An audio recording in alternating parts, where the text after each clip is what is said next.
What's up, guys? Welcome to another coffee intake with Mhlo, your boy from Trail Scout 22. On this one, I just wanna share the main character of this channel, and thanks to all the 500 subscribers that believed in this channel and decided to stay. And yeah, I want to say thank you to all of you. And we have just reached the mark of over 500 subscribers. So, how did you get this possible? It's nothing else but the man standing right here. That's the man right here. Um, the Mahindra Thar, which has been remarkable throughout this journey of mine and overlanding and doing all the things that I've been doing possible. So it all started in 2019 December, where I collected it from the dealership. And by so collecting it, I had plans for it, and I had the vision, and I was into this thing of camping and wanted to go more places and places that are limited to normal vehicles. Yeah, so getting down to it, lots of surroundings of the area that I've done with off-roading, and I have taken it to paces, knowing its capabilities, and I got the confidence, and I started doing some self DIY setup so that I could be able to sleep inside because I was not happy with the setting up of camp and doing other things that you have to do and pack up in the morning. So I decided I'm gonna go with a platform that makes me sleep inside. So it was all good and fun when I went with the wife to Drakensberg to navigate around the different campsites, and we were doing some hiking, and lockdown hit at us. I remember we were somewhere in the campsite and we were informed that the country is closing down and we're gonna need to head back home, and that was gonna happen on the following day. So we had to pack up and go back home, and you can imagine the itch that was happening during lockdown, where you didn't have free movement of going anywhere you wanted. And I've got this new 4x4 parked, and I can't explode. And I'm just cutting grass with the scissors because there was no rush of anything. Right. And then the big one came after the lockdown, and I think it was somewhere end of 2020 or 2021. I can't recall exactly, but between those 2 years, where I had an invitation after looking through social media and looking at other uh, people of interest, same interest, and we got around and hooked up with a group of four guys, and I was a fifth guy, where we planned an Namakwa Eco Trail 4x4, where it was, for me, it was a big one because it was a big change of scenes and new experience of overlanding with guys I didn't know, but in a short space of time, it felt like they were my brothers from early age, and that was a big success, and I enjoyed it. And then after that, I embarked on solo overlanding.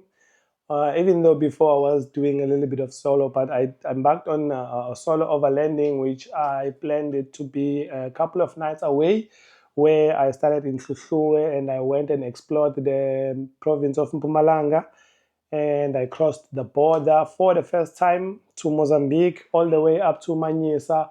I have a brother here in South Africa who stays in there, so I also visited his village, where I ate a lot of fish. I ate a lot of fish, and if you're in Mozambique and you don't eat fish, I don't know what's the plan of your holidays. And I took it back across Mpumalanga all the way up to Mapungubwe, that is far north to the border where South Africa ends, and then cross back to Bloemfontein, After Bloemfontein, I hit Golden Gate, and I did a little bit of clearance as well. And I also had a chance of camping at the Old Mill Drift Farm, which was very epic, and I can do it again and again. And they got a 4x4 trail, of which is also featured in one of the episode on my YouTube. And then from there, I went back to KZN, and then it was bouncing in and back Drakensberg Mountains with my girls, and also took my son there as well. And after that, it was an addiction, and I had to do it again. Where I embarked on crossing the border again, going to Lesotho for 9 nights, and did almost all the back roads and check all the cultural places and interacted with people. It was an epic. I mean, Lesotho has got my heart, and it's my playground. I wouldn't mind going to Lesotho any day. And then from there, I did a lot of in and out with kids camping, of which few of the episodes are in the channel. While I'm talking about kids, you can support the channel by subscribing by now if you haven't. It's free and it helps the channel. Hopefully, I will bring my girls into their own camping as they grow up, and overlanding and 4x4ing. Never teach your kids drugs, but take them 4x4ing. That is a very, very nice thing to do. So I did a big one again, which I call it a Cape Town loop, where I started from the East Coast, which is where I stay in KZN, crossing to Bloemfontein, and I was pushing for the West Coast because I wanted also to experience the sunsets just over the horizon of the sea.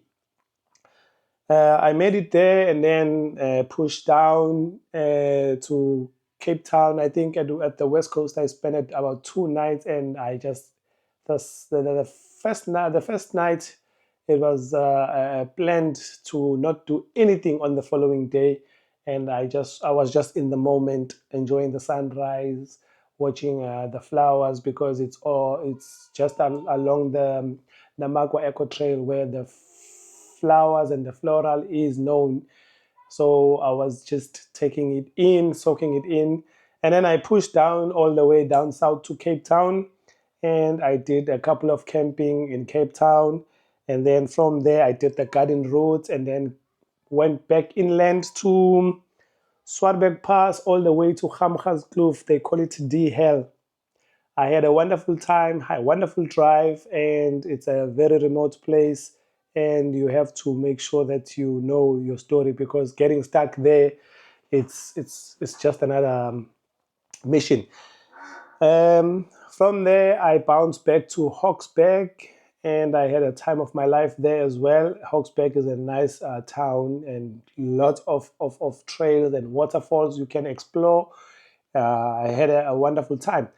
And then from there, I bounced back to Golden Gate again. And then as I landed in KZN, I got invited by 4x4 enthusiasts, which are a group of Land Rover Defenders. So we did the Seven River crossings, of which I've got clumsy a video on that Seven River crossing, but it was an amazing, exciting outing with the guys. And we did a challenging trail, which was exactly after the floods had happened, and the trail was just washed off and rutted out. And yeah, my daughter was there when I was doing that. It was a fun one. And then if you take a dive into the map and look at all the places that I have mentioned, you would see that we have been covering a lot of mileage and taking a lot of beating on the gravel roads.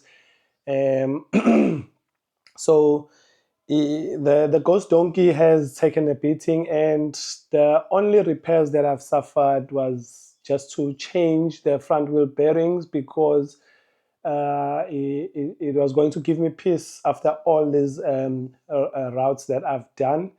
And not that there was something wrong with them, but when I opened up, one was having that a bit of tearing and wearing apart.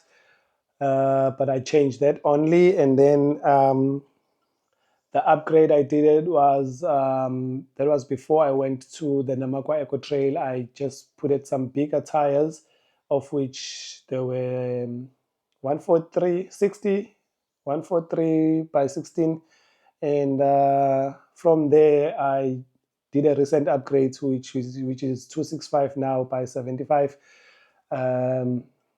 16 inch. And then I recently did the suspension, changing all the ball joints, upper ball joints, and steering racks, turret ends, and all that stuff, just for the peace of mind. Not that they were bad or they were causing wobbling or anything, but if you have taken a beating and you have been pushing the car to the limit, those things they are bound to give in anytime. So I did that, and I did the bushes at the back suspension as it is running the leaf springs. Did all the bushes. Yeah, that's just about it. And thanks for tuning in. You can get your own teas for Trail Scout 22, and you notice that I'm wearing the Mahindra Adventure um, hat, and I'm also enjoying my coffee on the Mahindra Adventure Cup. This is been a big moment and once in a lifetime given opportunity to be part of the adventure that took Namibia with the all new Scorpio N Mahindra. And I was part of the team, and I had an opportunity to drive the Scorpio N, pushing it to the limit all the way up north of Namibia through the Skeleton Coast, you name it. And that car took a beating because we're not babysitting them. But yeah, I'm just sharing that because it's one of the highlights of 2024 that ever happened to me and myself. And yeah, thank you for tuning in, and I will see you on the next coffee intake, where we will be discussing the questions that have never been asked to me, but I've been coming across them. And yeah, what is my experience on the overlanding part of things, talking to gear and meeting new places, new people. I'll see you on the next one. Take care now.